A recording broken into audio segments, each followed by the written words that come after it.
선교사가 이렇게 잘생길 수 있나? 네. 이 교회 딱 왔는데 전도사님이 너무 멋있게 졸음을 치고 있는 거예요. 저분이 전도사님일까? 라는 생각을 했는데 전도사님이시더라고요. 네. 찬양인도 하신 분이 저렇게 잘생길 수 있을까라는 생각을 하고 있는데 역시 멋있더라고요. 선교사도 잘생길 수 있다. 오늘 교회에 가서 선교 보고를 하려고 하니까 강사가 어디냐고 막 찾기 시작하는 거예요. 네, 강사는 저는 바로 앞에 여기 앉아있는데 선교사님이 안 왔대. 이 이야기가 뭐냐면 선교사님들은 항상 이렇게 좀 나이가 좀 진중하신다든지 아니면 머리가 희끗희끗 하신다든지 그런 분들이 오실 거라 생각했는데 젊은 사람, 그것도 잘생긴 사람이 있으니까 선교사님 막 찾고 난리 났던 적이 있었다고 합니다. 네. 지난번에 제가 왔을 때는 그 필리핀 단기 선교 갔을 때, 그 파송 예배 때, 그때 와서 같이 예배 드리면서 같이 기도하면서 필리핀에서 선교 사역이 잘 일어날 수 있도록 기도했습니다. 네, 잘 갔다 오셨습니까? 네. 가서 뭐 배우고 오셨나요? 많이 배우고 왔어요. 네. 제 거 이제 떼어주세요. 네, 네, 갑니다. 저는 인도에 2007년 7월달에 갔습니다. 결혼은 2007년 4월달이고 3개월 만에 가방 딱 2개 들고 사랑하는 아내와 인도로 갔습니다. 그때 나이가 제가 31살이거든요. 그러니까 지금은 37이고요. 아이도 젊습니다. 네, 선교지 벵갈로에서 선교사님들 모임 중에서 제가 31살 때 갔을 때도 막내고 지금도 막내입니다. 6년 동안 계속 막내 생활하고 있습니다. 왜 이렇게 젊은 선교사님들이 안 오시는지. 예, 뭐 제가 사역이 스포츠 사역을 하다 보니까 좀 젊었을 때 나간 것도 있지만 네, 젊은 선교사님들이 와서 좀 이렇게 일을 많이 해야 되는데도 불구하고 보통 나올 때 오시는 분들이 40대 중반에 나오시잖아요. 그러니까 언어 배우고 뭐 이렇게 늦으시는 것을 보는데 젊은이들은 늦지 않았어요. 네, 필리핀에서 부르고 아프리카에서 부르고 있습니다. 네, 언제든지 달려가시기 바랍니다. 오늘 말씀을 보니까 세례 요한이요. 어디서 말씀을 전파했다고 나와 있습니다. 광야에서 세례 요한이 말씀을 전파합니다. 네, 저는 인도가 광야 같은 곳이었어요. 왜냐하면 2007년도를 인도에 갈 때까지 인도에 대해서 들어본 적이 없다고는 거짓말이고 이런 나라였죠. 이런 나라. 네, 수염 막 이렇게 있고 카스트 제도 좀 들어봤고 소 숭배하는 나라 뭐 요 정도까지 들어봤지 인도에 대해서 내가 부르심을 받아서 갈 거라는 생각을 전혀 못했어요.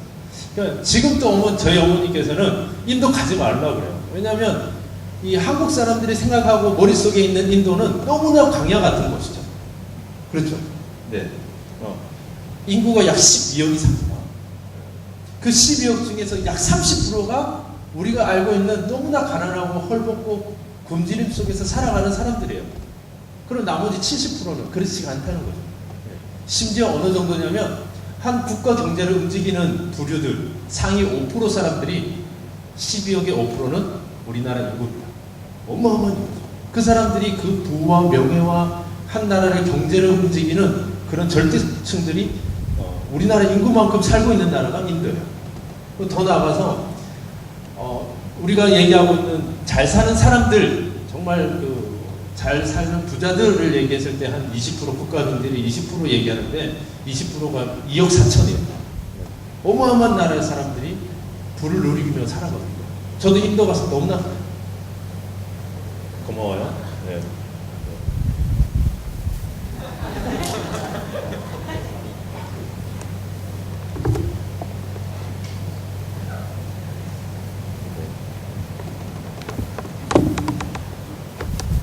네, 불을 흐르면서 살아오고 있습니다. 네, 믿어지십니까? 네.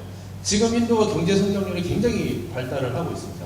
네, 우리가 알고 싶은 중국에 대해서도 경제 성장이 많이 올라갔다 하지만 실제적으로 인도도 굉장히 올라가고 있습니다. 1년에 경제 성장률이 2자릿대를 유지하지 않으면 인도 경제는 막 이게 힘들어진다고 하는데 지금 2년 전부터 2자릿대에서 1자릿대로 떨어졌어요. 그래서 지금 인도에도 경제 혼란이 왔긴 왔습니다. 잘 나오나요, 이제? 아직 안 나오나요? 제가 나오게 해드릴게요. 안 나오나요? 나왔죠? 네, 나왔습니다. 네. 네. 제가 잘못했네요. 아까 막 연습하고 있었는데. 이런 사람들이 이제 인도에서 살고 있는 거죠. 네. 보이시나요? 네. 지금도 그런데 저런 사람들이 있어요. 심지어는 옆집 아저씨가 위에는 아무것도 안 입고 팬티바람 같은 걸 하나를 이렇게 걸어 다녀요. 슬렁슬렁 걸어 다녀요. 근데 그 아저씨가 힌두 사제거든요. 그러니까 머리에는 이렇게 부적 같은 걸 이렇게 바짝 붙여놓고, 근데 그 사람이 부가 얼마나 되냐면 차가 9대예요.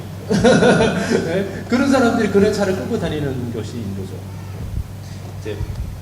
자, 지금부터 저의 사역은 뭐 제가 이렇게 사역했습니다, 저렇게 사역했습니다, 저를 위해서 기도해 주십시오, 이런 것보다 오늘 이제 인도 선교사가 왔으니까 왜 인도 땅에 복음이 필요하고, 왜 지금 복음을 전하는 데 있어서 어렵고, 지금 우리가 왜 인도 땅을 향해서 하나님의 목적과 비전들이 거기에 있는지 같이 한번 나누는 시간을 갖도록 하겠습니다. 사도 바울로부터 우리는 복음을 전파돼서 이게 어디로 돌아왔는지 아십니까? 복음은 서진한다고 얘기합니다. 서진. 복음의 서진은 유럽으로 가서 청교도에 의해서 아메리카로 갔다가 아메리카의 뜨거운 그런 부르심을 받아서 아시아권으로 들어왔습니다.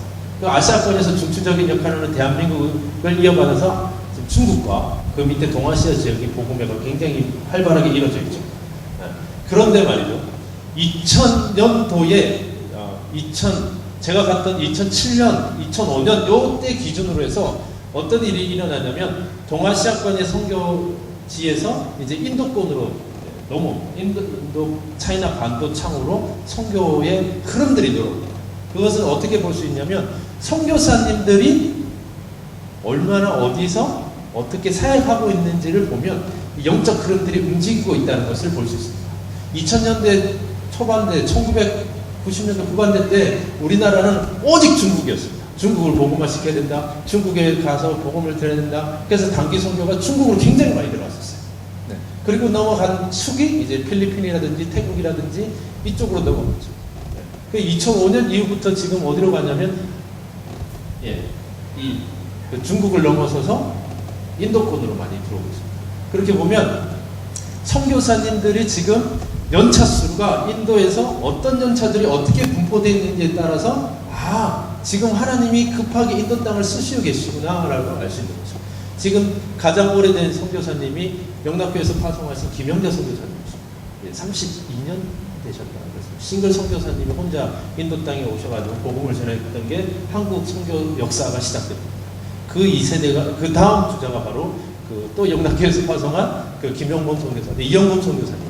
그분들이 5손가락도 안 돼요. 그러니까 20년차 선교사님들이 전 인도의 300가정이 넘는 선교사 가운데서도 5명이 안 돼요.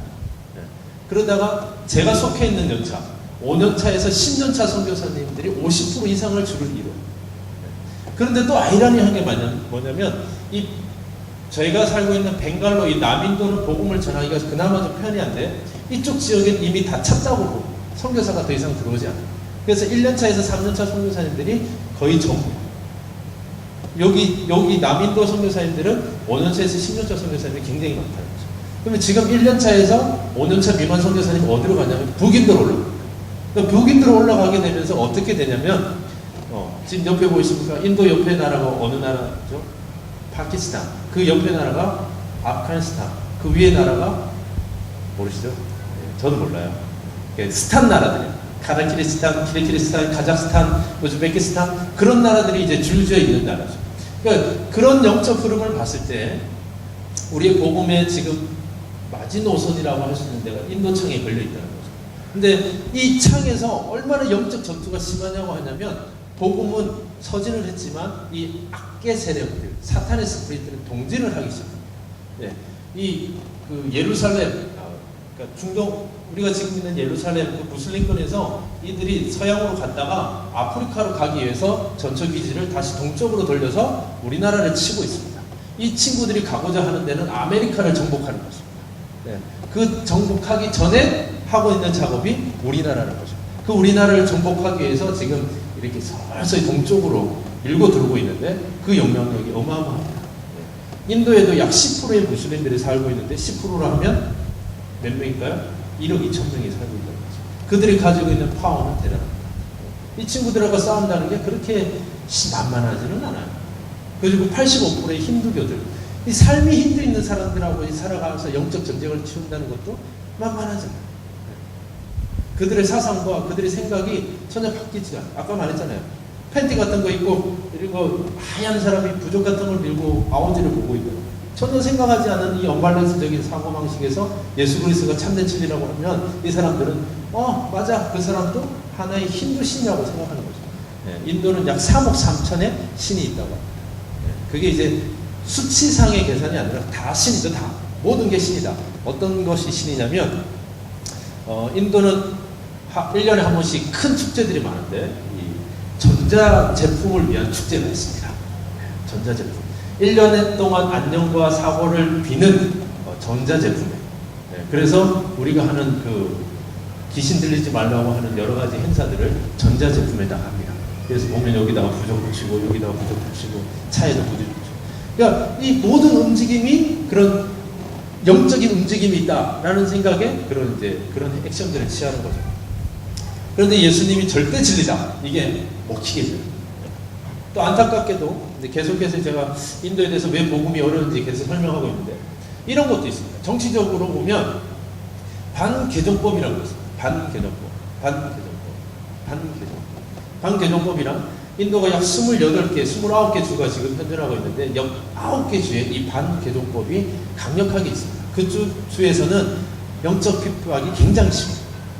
이 반개정법이라는 것은 뭐냐면 우리도 문서상에 저의 종교는 기독교라고 적습니다. 그렇죠? 그런데 이 기독교를 문서상에 있는 기독교를 바꾸기 위해서 내가 힌두교나 무슬림으로 바꾸기 위해서는 법원으로 가야 된다는 거죠. 내 종교가 무슬림인데 나는 기독교를 전향하겠습니다. 라면 그 법원에 가서 법원의 판사에 의해서 이 문서상에 있는 기독교를 바꿀 수가 있는 거죠. 종교 안에 있는 것을 바꿀 수가 있는 거죠. 그러니까 제 이름을 법원에 가서 바꾸는 거랑 똑같아요. 그런 주가 9개 주가 있습니다. 그러니까 이 주에는 어떤 사람들이 집권하고 있냐면 힌두를 모태로 하고 있는 힌두 정당들이 그 9개의 주를 잡고 있어요.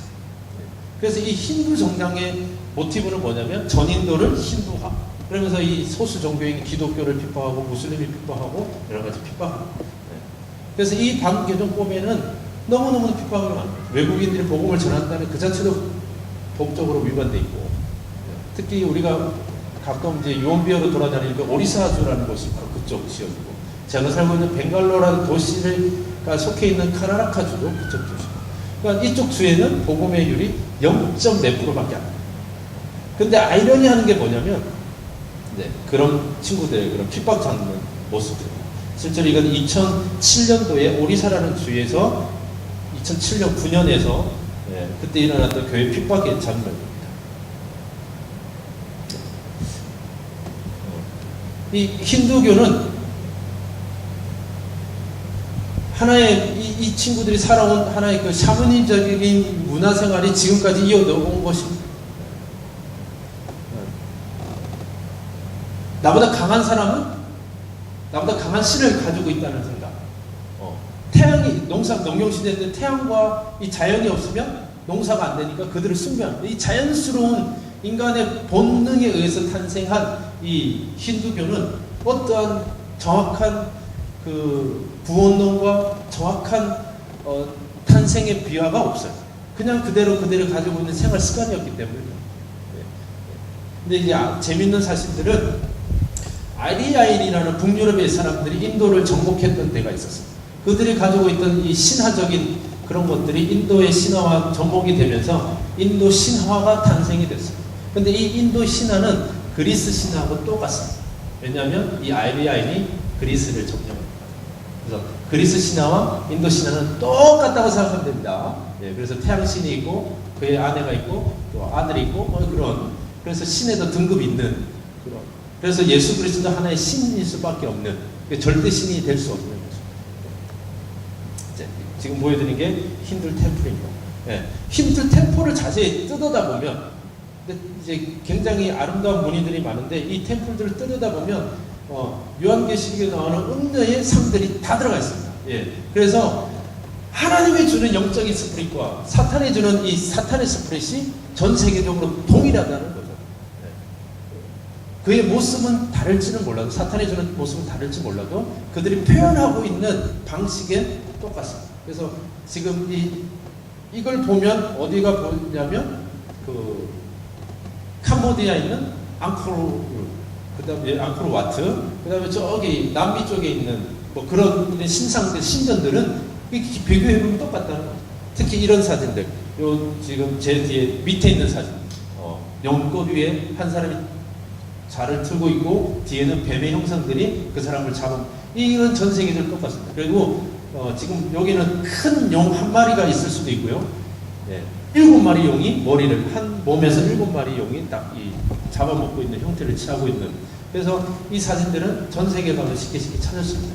그래서 사탄이 주는 용은 똑같습니다. 1947년 8월 15일 날 영국으로부터 200년 동안 치해받다가 인도가 독립합니다. 그러면서 이제 종교 분립이 일어나는데 파키스탄하고 방글라데시로 나눠지죠. 네. 그때 이제 무슬림 국가 종교 분쟁에 의해서 나눠집니다. 네. 그래서 이때 인도가, 영국이 200년을 지배하면서 복음을 잘 전했다면 인도가 지금 복음화가 됐을 텐데, 이 너무 안타깝죠. 네. 우리가 알고 있는 영국, 그때 당시 영국은 전 세계를 지배했으며 청교도 사상이 그들과 함께 가서 복음을 전했던 그때 시대 상황인데도 불구하고 인도는 복음을 배척합니다. 심지어 간디가 이런 얘기를 했어요. 선교사들은 가라. 그러나 예수 그리스도만은 남겨두라. 이런 얘기를 했다. 그러니까 선교사들의 비리와 선교사들이 했던 그런 악재들이 이 복음을 막는 요소가 됐던 거죠. 그러니까 심지어 이런 겁니다. 예를 들면 일본이 일제 36년 동안 강압적으로 예수 그리스도의 복음을 전했다면 지금 대한민국에 얼마나 많은 사람들이 예수 그리스도를 믿고 있을까라는 이 질문입니다. 강제적으로 교회를 세우고 강제적으로 들여서 예배를 드린다면 과연 한국 사람들이 그 복음을 쉽사리 받아들였겠냐.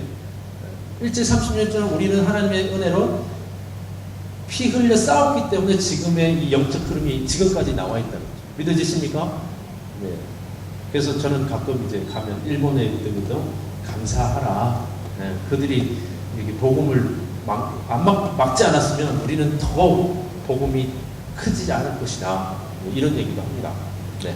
근데 아이러니하게도 복음은 인도에 있는 사도 도마의 복음을 받습니다. 네. 사도 도마가 AD 52년에 와가지고 72년, 한 20년간을 사역하면서 7개의 교회를 세우고 순교를 당하셨습니다. 그래서 지금 가보면 복음을 순교 당한 자리와 그래서 무덤을 통해서 뭐 박물관을 만들어 놓고 기념 예배당을 만들어 놓고, 그래서 제가 한 7번 정도 가봤는데요. 이제 한국에서 손님들 오시거나 초창기 때 이제 또 공부하러 간다고 가보면 갈 때마다 뭔가 하나씩 조금 바뀌어 있어요. 왜냐하면 카톨릭에서 거기서 이제 신성화를 만들어가지고 조금씩 뭔가를 바꿔놔요. 뭔가 건축을 더 해놨고, 사도 도마가 기도했던 돌의 흔적이라고 이렇게 보면 사람의 이렇게 딱 홈이 파여 있는데 이게 자세가 엉성하거든요. 근데 이제 기도했다 거기서. 그래서 뭐 이렇게도 있고, 사도 도마의 발자국이다 이러면서 이렇게 돌에 있는 흔적 같은 거 보면 뭐 금발바닥만한 발바닥이 이렇게 또 있고 그렇습니다. 자, 인도에 대해서 이제 잠깐 이렇게 간략하게 설명을 드렸습니다. 그러면 여러분, 왜 어떻게 하면 태권도로 복음을 전하느냐? 예? 태권도로 복음을 어떻게 전할까요? 태권도와 복음, 이게 매치가 돼요. 스포츠와 복음, 매치가 되십니까? 좀 더 쉽게 얘기하면 비즈니스와 복음, 여러분의 삶과 복음, 이거는 잘 연결이 되는데 태권도와 복음을 어떻게 매치시킬 수가 있을 것인가가 문제죠. 이런 겁니다. 제자화. 여러분들 제자화가 뭡니까? 우리 찬양인들도 제자화. 네. 우리가 아는 제자화의 그 오류가 하나 있는데 뭐냐면 우리는 제자가 된다라는 거죠. 그러니까 제자화 삶을 살아야 된다는 거기 때문에 나만 제자가 되면 된다는 생각에 빠지는. 이해가십니까? 근데 제가 이거를 팍 바꿔드리겠습니다. 우리 청년님 잠깐만. 빨리 나오세요, 빨리. 자, 지금부터 악수 게임을 합니다. 악수 게임. 저랑 이제 제 제자가 돼서 이 모든 사람한테 악수를 하는 겁니다.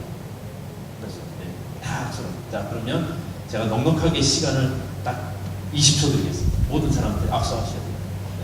네. 달리세요. 달리셔야 돼요. 준비. 저한테 악수 받아야 돼요. 네, 제 제자가 됐습니다. 자, 준비. 시작. 빨리 가세요. 20초. 안 돼. 일일이 만나는 겁니다. 준비 다시 시작. 20초. 자, 출발했습니다. 빨리 더 빨리 뛰어야 돼. 20초 동안 어떻게 그들을 다 10초 지났습니다. 10초. 예, 포기했나요? 예, 15초. 자, 땡. 자, 악수하신 분. 자, 지금 제자가 되신 분. 예, 이분들만 천국에 가시는 거죠. 나머지들은 지옥에 가요. 그러니까 예수님의 제자와 방식은 이게 아니었어요. 잘 보세요. 자기 혼자 제자가 되는 것이 아니라 나도 제자와 삶의 삶으로서 또 다른 제자를 만드는 거죠. 그것이 진정한 예수 그리스도의 제자와의 삶입니다. 그래서 나의 제자가 됐으므로 또 다른 사람들 제자가 되고 그 제자가 또 다른 제자를 낳는 거죠. 그래서 이 제자와는 가만히 앉아 있으면 안 됩니다. 앞에 잘해야 돼요. 예, 돌아다니면서 계속 악수 운동을 하셔야 돼요. 이게 바로 제자 운동입니다. 준비 시작. 20초 드리겠습니다. 준비 시작.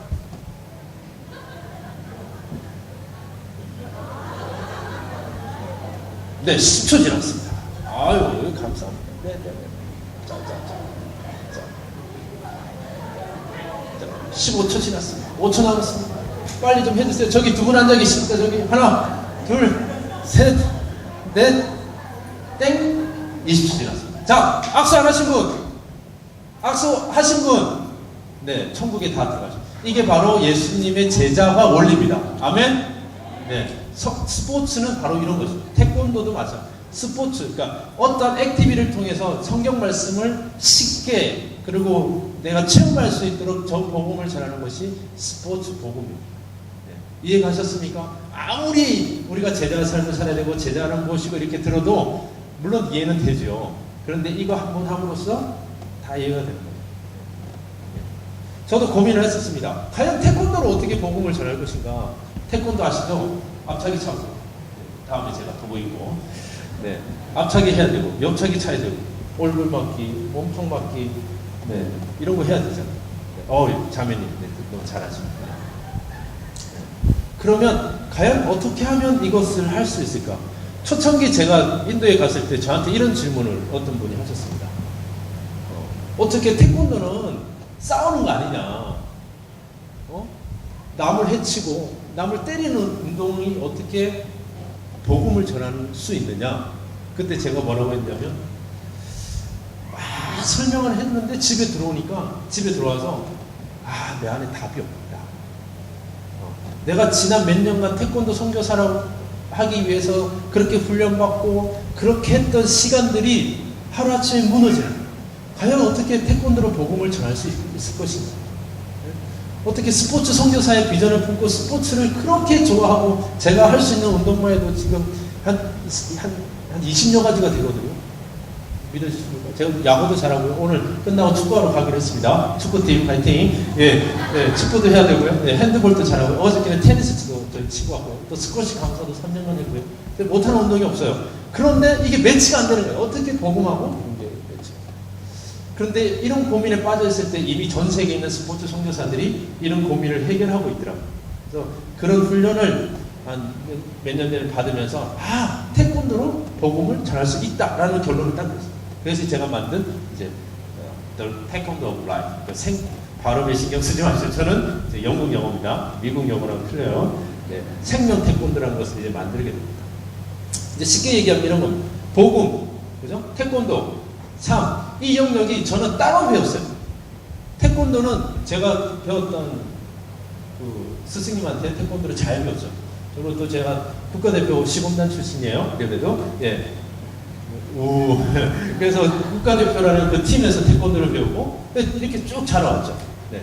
그런데 복음이라는 영역은 이제 교회에서 배우고 선교팀에서 배우고 이렇게 배웠죠. 근데 삶이라는 영역은 그 누구 하나 저한테 저를 가르쳐준 사람이 없어요. 그래서 제가 아버지의 모습을 보고 그냥 위에 형을 모습을 보고 어른들의 모습을 보면서 저렇게 살아야 되구나, 저렇게 살아야지 말아야 되는 나름대로 기준이 있었지, 이게 착한 것이고 이게 좋은 것이고 이게 나쁜 것이어야 되는 개념이, 삶에 대한 개념이 없었던 거죠. 그러니까 이게 따로 돌아가는 거예요. 그러니까 저도 현장에 가서 태권도는 가르치는데 복음은 제대로 못 가르치고, 태권도는 성경대로 열심히 가르치는데 삶에 제대로 못 가르쳐요. 이런 저의 모습을 보면서 이것들을 어떻게 합칠 수 있는 방법이 없을까 해서 그냥 합쳐버렸습니다. 네, 그래서 보시면 이 세 개의 원이 안에 교집합을 이뤄서 저기서 뭐가 나오냐면 디사이플가 나옵니다. 얘는 이런 겁니다. 제가 가지고 있는 태권도 목적, 여기 태권도 하신 분들도 있겠지만 태권도의 목적이 뭡니까? 라고 이러면 잘 얘기하지 못해요. 뭐 이렇게 여러 가지 얘기는 하지만 두리뭉실하게 얘기해요. 그래서 저는 이 고민을 하면서 성경에서 가져옵니다. 태권도의 가치와 목적을 성경에서 그대로 가져와서 그대로 접목하니까 그게 그거더라고요. 잘 보시면 이게 얼굴맞기. 얼굴맞기가 의미하는 것이 바로 어른에 대한 공경, respect to people. 그래서 이 어른의 공경과 하나님의 공경함이 제가 가리키는 태권도 제1 목적입니다. 두 번째는 protect myself, protect others. 내 자신을 보호하고 상대방을 보호하는 예수님의 제2계명이 두 번째이고, 세 번째는 submit to others. 낮은 사람을 섬기고 그들을 돌봐주는, 나보다 약한 사람을 돌봐주는 것이 태권도의 세 번째 목표입니다. 이것이 일반 태권도가 가리키고 추구하는 태권도의 길과 똑같습니다. 이거를 한 번에 딱 가르치기 시작하니까 그들이 가지고 있는 때리고 부수는 의미에서 남을 도와줘야 되고 공경해야 되고 도와줘야 된다는 의미로 바뀌어버립니다. 그래서 실제로 이것들을 적용해서 가르치기 시작했을 때 어떤 일들이 일어나냐면 6살짜리 아이가 5살짜리 자기 동생을 맨날 때리는 거예요. 이 보니까 엄마가 이제 그런 스트레스를 줬던 것 같아요. 그러니까 맨날 때리는 거예요. 엄마, 그래서 태권도를 저한테 배웠는데 영국애입니다. 영어로 가르쳤습니다. 네, 이 영국애가 그렇게 때리다가 6개월 지나니까 이제 안 때리기 시작합니다. 그래서 동생을 보호할 줄 알고 동생을 지켜줄 줄 아는 아이로 변했고, 그 어머니가 이제 그 모습을 보면서 다른 친구들의 그런 문제 있는 애들을 저한테 보내주기 시작해서, 예를 들어서 엄마 말하면 무조건 우는 애가 있었어요. 근데 그것들은 바뀌고, 그러니까 그런 태도가 바뀌기 시작하니까 내가 자신있게 예수 그리스도의 복음을 전하는데 어렵지 않았다는 거죠. 그러니까 예수 그리스도의 복음을 전한다고 생각하고 있지만 우리는 그들의 삶의 영역을 터치하지 않으면 예수 그리스도의 복음이 그들 안에 들어가지 않아요. 태권도를 막 가리다가 예수님 믿어 하면 그 누가 믿겠냐.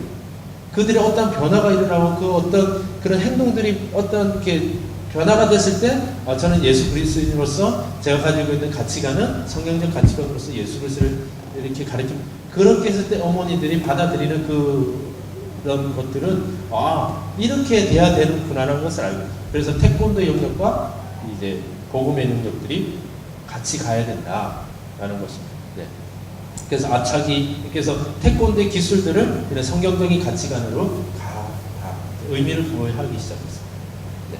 그래서 그렇게 가르쳤던 모습들, 신학교를 가르치고 태권도 대회를 열고 교회에서 태권도로 전도 집회를 하고 국가대표 친구들을 가르치고, 그랬던 지난 6년의 삶이었습니다. 네. 지난 6년의 삶을 제가 뭐 이렇게 쫙 한번 읊어보자니 너무 많은 시간이 걸릴 것 같고, 짧게라도 인도에 대해서 왜 우리가 기도해야 되는지, 그리고 저희 인도 땅에서 어떤 사역을 통해서 그들한테 어떻게 복음을 전해야 되는지 간략하게 얘기를 했습니다. 그렇다면 오늘날 지금 이 시간에 여러분들은 어떠한 모습으로 살아가야 되냐, 오늘 읽었던 이 세례 요한의 모습을 잠깐만 보면서 예배를 마치겠습니다. 세례 요한은 하나님으로부터 비전을 받은 사람이었어요. 그 비전은요 어떻게 이루어졌냐면 세례 요한이 행동으로 옮겨졌을 때 그 비전은 이루어졌습니다. 세례 요한의 그때 당시의 삶은 너무나 부유했던, 그의 아버지가 제사장이었고 사람들한테 존경받는 삶이었어요. 세례 요한도 공부를 했을 것이고 그런 공부 가운데서 하나님을 아는 지식들이 점차 넘어갔다는 거죠. 이 친구는 그 많은 사람들이 굶주림과 헐벗음에도 벗어난, 또 오히려 부유한 삶을 살았던 그런 시대적 상황에서 강야로 간다는 것은 그렇게 쉬운 일은 아니었어요. 네. 그가 먹었던 메뚜기와 석청을 먹고 예수 그리스도의 복음을 전했다는 것은 그렇게 쉬운 일은 아니었어요. 그러나 세례 요한은 비전을 받았고 그 비전이 행동으로 옮겨졌을 때 하나님은 그를 쓰었다는 거죠. 근데 그 안에 뭐가 일어났냐면 세례 요한이 그 비전을 행동으로 옮기는 이 과정 가운데 이거는 하나님의 말씀이라는 신념이 자기 안에 있었어요. 네. 이것이 없으면 흔들린다는 거죠. 예를 들어서 이런 겁니다. 제가 인도 땅에서 막 여러 가지 하다 보니까 어려움이 많았어요. 예를 들어서 첫 선교 한 2년 동안 제가 가르쳤던 아이들을 다 내려놓고 나와야 되는, 그 선교센터를 버리고 나와야 되는, 그 선임 선교사님과 갈등과 여러 가지 문제로 인해서 제가 나와야 되는, 그래서 내가 한국으로 가야 되냐, 어디로 가야 되냐, 인도에 살아야 되냐, 여러 가지 고민들과 이런 면에서 솔직히 저희 아내가 한국 가자고 했어요. 저도 한국 가고 싶고, 그런데 그 가운데서 하나님께 무릎 꿇고 기도했을 때 내가 인도 땅에 있어야 되는 하나님의 말씀이 있었기 때문에 그 자리에 더 있었다는 거죠. 그러나 그 하나님 말씀이 나한테 있지 않으면 인간적인 모습으로 한국으로 오는 거죠. 그러면 지금 이 자리에 있지 않다는 거죠. 그런데 더 중요한 것이 뭐냐면, 세례 요한이 그렇게 했을 때 하나님께서는 기대감을 가지고 있다. 세례 요한, 네가 그렇게 했을 때 내가 너에게 부어줄 엄청난 큰 결과, 기대감을 하나님은 가지고 있다. 그런데 인간들은 그걸 이해하지 못해요. 그 이해하기까지 너무나 많은 힘든 과정과 여정이 있다는 거죠. 세례 요한이, 예수 그리스도가 세례 요한의 무릎에 꿇고 세례를 받을지 그 누가 알겠어요? 세례 요한도 몰라요. 세례 요한은 단순히 예수 그리스도 오심을 준비하고 예배했던 사람인데, 그분이 자기 무릎 앞에 무릎 꿇고 세례를 달라. 이 어마어마한 결과를 세례 요한은 모르고 있습니다. 그런데 하나님은 알고 있습니다.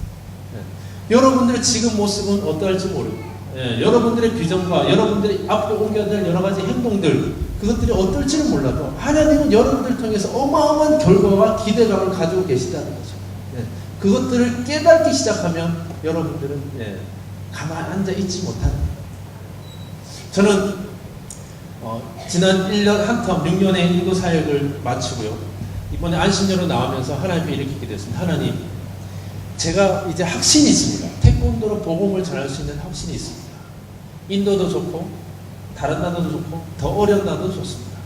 태권도로 복음을 전할 수 있는 나라면 어디든지 가겠습니다. 저에게 하나님 그런 나라, 더 어려운 나라가 있다고 보여주십시오. 인도 이제 손가락으로 밥 먹는 거 적응이 돼가지고 잘 먹는데, 또 다른 나라를, 더 어려운 나라를 기도하고 있으니까 아내가 기가 차는 거죠. 그래도 아내가 이제 동의를 했어요. 왜냐하면 우리가 가는 길은 그런 것입니다. 이걸 통해서 어마어마한 일들이 하나님이 준비하고 그 결과를 가지고 있다는 것을 알게 되니까, 사실은 아프리카 가자 그랬어요. 아프리카, 정말 아프리카 오지. 그런 데 가서 복음을 전하자. 선교사가 없고, 벵갈로는 이제 선교사가 너무 많아요. 태권도 사역자가 3명이 돼요. 그러니까 제가 굳이 없어도 될 것 같아요. 그래서 선교사가 없고 정말 예배가 어떤지 모르는 그런 나라 가서 복음을 전하자.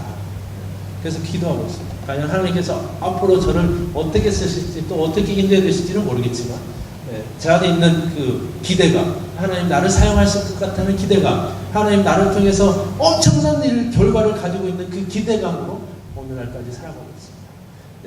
이 시간 우리 반주자 한번 나오셔서 반주해 주십시오. 모든 이름 위에 뛰어난 이름. 이 시간 예수 그리스도가 아니면, 예수 그리스도의 보혈의 능력이 아니었다면 제가 이 자리에 설 수도 없고, 그런 결과, 그런 기대감을 품을 수가 없는 거죠. 오늘 여러분들에게 도전을 드립니다. 인도 땅을 품으면, 또한 이 죽어가는 영혼들을 향해 내 이웃 있는 사람들, 내 가정에 있는 사람들, 그 사람들한테 복음을 전할 수 있는, 그래서 그들이 또 다른 복음을 전할 수 있는 사람으로 하나님이 가지고 계신 그 결과의 기대감, 하나님 나를 사용하여 주시옵소서.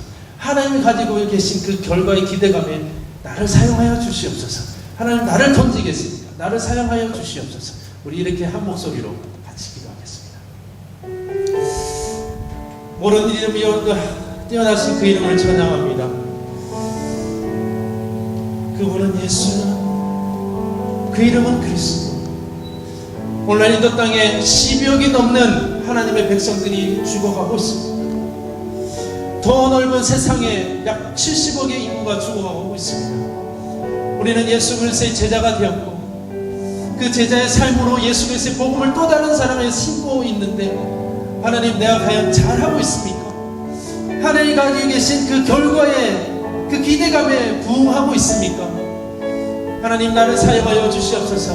다시 한 번 더 하나님 주신 비전으로 살아가게 하여 주시고, 그 비전이, 행동이 흔들리지 않게 하여 주셔서 하나님이 가지신 그 결과에, 기대감에 부응할 수 있는 삶을 살게 하여 주시옵소서. 모든 영광 받으시옵소서. 행하시옵소서. 주님 나를 사용하여 주시옵소서. 특별히 이 행복을 전하는 교회 위에 하나님의 은혜가 넘치옵소서. 넘치게 하여 주셔서 이 죽어가는 땅 가운데 하나님의 메시지를 선포하는 교회가 되게 하여 주셔서 이 땅에 하나님 나라가 되길 수 있도록 이 죽어가는 이 땅 가운데 하나님 영광이 드러나는 그런 교회 중층 기지가 될 수 있도록 이 교회를 사용하여 주시옵소서.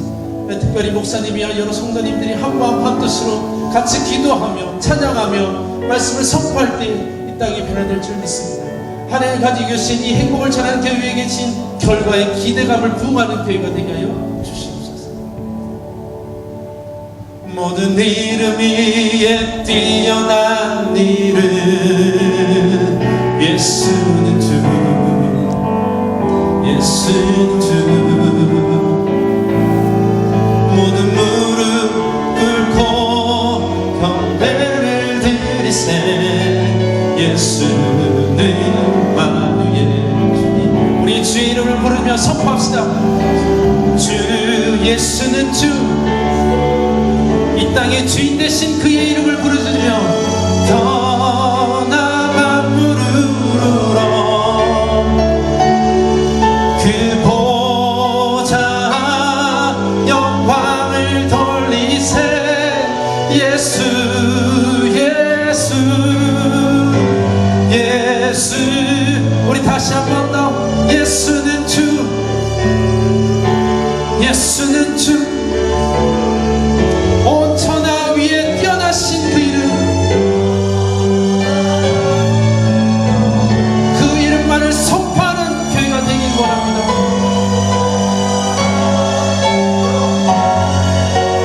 예수 예수 예수 예수는 주. 하나님 감사합니다. 짧은 시간이었지만 인도에 왜 복음이 필요하고 지금도 여전히 그 영적 싸움에서 하나님의 영이 왜 인도 땅에 필요한지에 대해서 짧은 나눔을 가져보았습니다. 그리고 저의 간증을 통해서 태권도를 통해서 이 땅이 복음화가 될 수 있는 비전과 확신을 가지고 하나님 주신 그 기대감을 가지고 나를 사용해 달라고 부르짖으며 기도했습니다. 하나님 이 가는 발걸음 위에 주님 동행하여 주시고 특별히 행복을 전하는 교회가 힘이 되어 주시고 이 교회를 사용하여 주셔서 이 땅을 정복해가는 영적으로 정복해가는 하나님의 기지가 되게 하여 주시옵소서. 하나님 이 땅이 너무나 힘듭니다. 한쪽은 너무나 좋은 아파트가 있고 또 다른 쪽은 너무나 가난하고 헐벗은 사람들이 있습니다. 하나님 그렇지만 이 교회가 너무나 잘 돼서 이 두 지역을 잘 섬기는 교회가 되게 하여 주셔서 이 땅을 복음화로 만드는 하나님의 결과에 부응하는 교회가 되게 하여 주시옵소서. 감사하며 예수님의 이름으로 기도드렸습니다.